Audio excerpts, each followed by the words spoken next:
Hello दोस्तों। तो कुछ कॉन्सेप्ट बताए जा रहे थे आपको, ठीक है, बेसिक इलेक्ट्रिकल में। उन्हीं में से आज जो है इस वीडियो में मैं डिस्कस करने वाला हूं सोर्स का ट्रांसफॉर्मेशन। सोर्स का ट्रांसफॉर्मेशन हम कैसे कर सकते हैं, ठीक है। सोर्स ट्रांसफॉर्मेशन, सोर्स कितने थे भाई, मैंने पहले भी बताया था, दो थे आपको। एक था वोल्टेज और दूसरा करंट। उन दोनों को आपस में क्या करना है, ट्रांसफॉर्मेशन करना है। वोल्टेज को करंट में या करंट को किसमें, वोल्टेज में चेंज करना। तो देखिए, तो सोर्स ट्रांसफॉर्मेशन, वोल्टेज तथा करंट का आपस में ट्रांसफॉर्मेशन, ये लिखा है वोल्टेज तथा करंट का आपस में ट्रांसफॉर्मेशन सोर्स ट्रांसफॉर्मेशन कहलाता है। ये तो हो गया आपके पास, क्या कह रहे हैं, वोल्टेज तथा करंट का आपस में ट्रांसफॉर्मेशन सोर्स ट्रांसफॉर्मेशन कहलाता है। नॉट क्या है, सोर्स ट्रांसफॉर्मेशन करते समय सोर्स का इंटरनल रेजिस्टेंस सेम होगा। ये खासकर इंपॉर्टेंट पॉइंट है। क्या कहा मैंने, जब आप सोर्स का ट्रांसफॉर्मेशन कर रहे होंगे तो आपका जो इंटरनल रेजिस्टेंस होगा किसका, सोर्स का, चाहे वो करंट का है या वोल्टेज का है, वो सोर्स ट्रांसफॉर्मेशन करते समय सेम होगा। अब कुछ देर बाद आएगा समझ में क्या कह रहा हूं इस पॉइंट।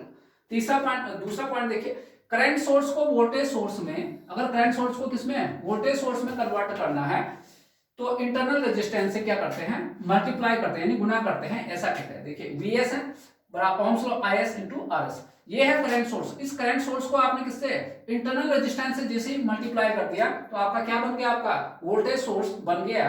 यही इस चीज में आपको बताया जा रहा है। क्या कह रहा है, करंट सोर्स को वोल्टेज सोर्स में कन्वर्ट करने के लिए इंटरनल रेजिस्टेंस से क्या करते हैं, कर रहा है, मल्टीप्लाई करते हैं। ये किया भी है आपके पास, ठीक है। ये देखिए, नेक्स्ट देखिए,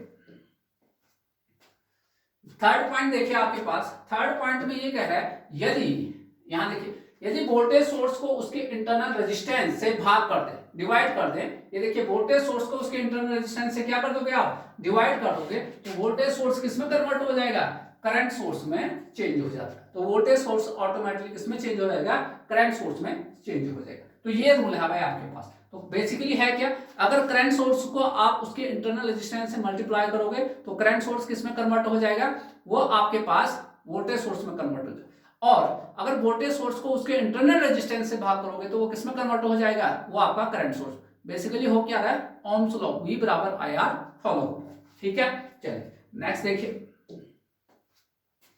तो पोलैरिटी का डिटर्मिनेशन करना भी आना चाहिए। अब क्योंकि भाई वोल्टेज में तो पोलैरिटी है, करंट को आप पोलैरिटी में बदलना पड़ेगा आपके पास। तो देखिए रूल क्या है आपके पास, अगर करंट इस प्रकार से, यानी एरो ये है तो एरो ऊपर प्लस है नीचे माइनस, तो जहां पर एरो का हेड है तो वो आपका प्लस बन जाएगा। आपका वोल्टेज का कौन सा पोलैरिटी बन जाएगा, प्लस वाला, और नीचे वाला आपका बन जाएगा माइनस वाला, ठीक है। सिमिलरली यहां देखिए, एरो नीचे जा रहा है तो एरो ये प्लस है तो ये प्लस टर्मिनल बन गया, और ये वाला क्या बन गया, माइनस वाला बन गया। तो इस बात को आपको ध्यान रखना है। तो मैंने दोनों केस ले लिए, अगर करंट से आपको वोल्टेज सोर्स में मिलना है, जहां पर एरो है उससे प्लस लेना है, प्लस यानी पोलैरिटी बराबर, और यहां पर आपके लार्ज इलेक्ट्रोड बनाना है, और सिमिलरली नीचे तो ये वाला, ठीक है।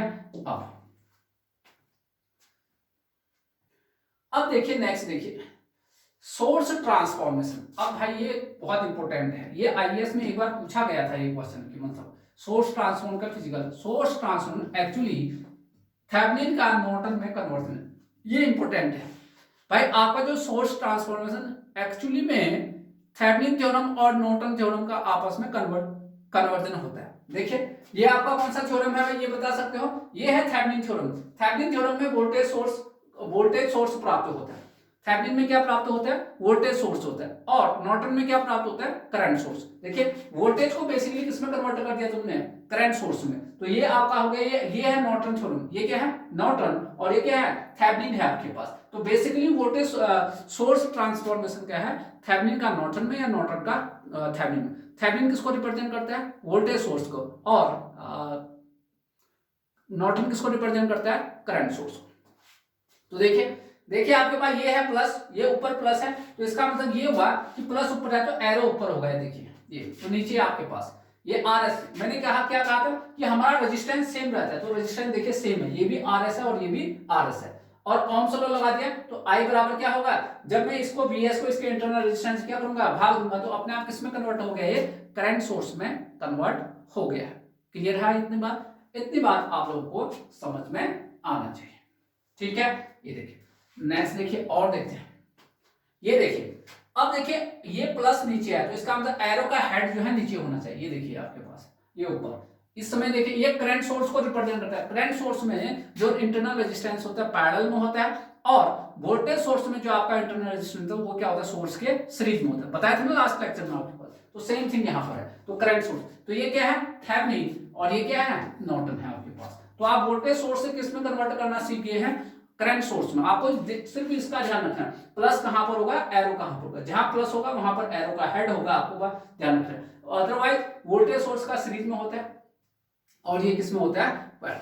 ठीक है, इतना ध्यान रखिएगा। नेक्स्ट देखिए, अब सिमिलरली आप देखिए conversion of current source into voltage source. Conversion अब करंट से किसमें कन्वर्ट करना है हमें, वोल्टेज का। कभी भी ये मत सोचिए सिर्फ वोल्टेज से ही करंट में, हम इसका उल्टा भी कर सकते हैं, वैसा वर्षा भी आपका सही है। तो करंट यानी नॉर्टन से मुझे किसमें जाना है, थेवेनिन में जाना है। आपका किसमें जाना है, थेवेनिन में जाना है। तो देखिए आपके पास ये देखिए IS RS है, ये करंट सोर्स है, यानी आपका नॉर्टन है आपके पास। ये ऊपर के आपके पास एरो है तो प्लस ऊपर हो गया, देखिए पोलैरिटी इसका ये रहेगा, और ये पैरेलल में है तो वो कहां होगा, सीरीज में। दोनों का मान क्या होगा, सेम होगा आपके पास। तो आपका जो है ये नॉर्टन जो है थेवेनिन यानी वोल्टेज सोर्स में कन्वर्ट हो चुका। सिर्फ आपको इसकी पोलैरिटी का ध्यान रखना है। देखिए ऊपर प्लस है तो यहां भी ऊपर प्लस है। नेक्स्ट देखिए, ये देखिए भाई आपको नीचे एरो का हेड नीचे है तो प्लस जो है यहां पर होगा वोल्टेज का, ये ठीक है, ये हो गया।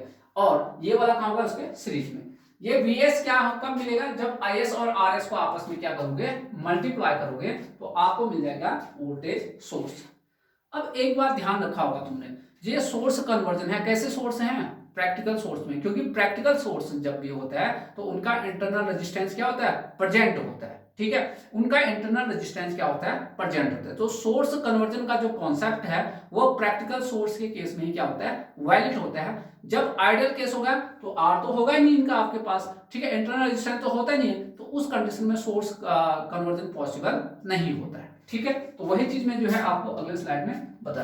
तो क्या लिखा है, सोर्स जो ट्रांसफॉर्मेशन है, सोर्स ट्रांसफॉर्मेशन केवल और केवल प्रैक्टिकल वोल्टेज सोर्स और प्रैक्टिकल करंट सोर्स के केस में ही क्या होता है, वैलिड होता है। यही चीज आपको बताया गया है। ये देखिए प्रैक्टिकल सोर्स लिखा है, practical voltage and current source में पॉसिबल होता है, जबकि आइडियल सोर्स के केस में सोर्स ट्रांसफॉर्मेशन पॉसिबल नहीं होता। आइडियल के केस में बिल्कुल भी आपका नहीं होता। क्यों है ऐसा, ये भी देखिए, क्योंकि आपके पास for ideal voltage source, ideal voltage source के केस में जो इंटरनल रेजिस्टेंस कितना होगा, 0 होता है। अब आपके पास IS बताना है, IS बराबर क्या होता है, RS होता है। तो बताए कितना होगा ये, VS अपॉन 0 बराबर कितना, इनफाइनाइट। इसका मतलब ये हुआ कि IS का मान कितना हो गया, इनफाइनाइट हो गया। IS का मान कितना हो गया, इनफाइनाइट हो गया। तो बताए क्या इतना लार्ज करंट पॉसिबल है, क्या इतना एमीटर मेजर कर सकता है क्या, ये होता ही नहीं, ये काल्पनिक वैल्यू है, इनफाइनाइट। इसीलिए जो है सोर्स ट्रांसफॉर्मेशन, फिर से देखिए, सोर्स का जो ट्रांसफॉर्मेशन है वह केवल और केवल प्रैक्टिकल सोर्सेस के केस में ही पॉसिबल होता है। तो यहां पर आपका कितना आ गया, इनफाइनाइट आ गया करंट। ठीक है, अगर यही चीज किसके लिए होता, आइडियल करंट सोर्स लेते, ये हटा दे, ये हो गया। अगर यही चीज आप आइडियल करंट सोर्स लेते तब आपका वोल्टेज का मान आता ही नहीं, यहां देखिए, तब आपका वोल्टेज का मान आता ही नहीं। तब जो है भाई आपका जो है आइडियल और आइडियल करंट सोर्स,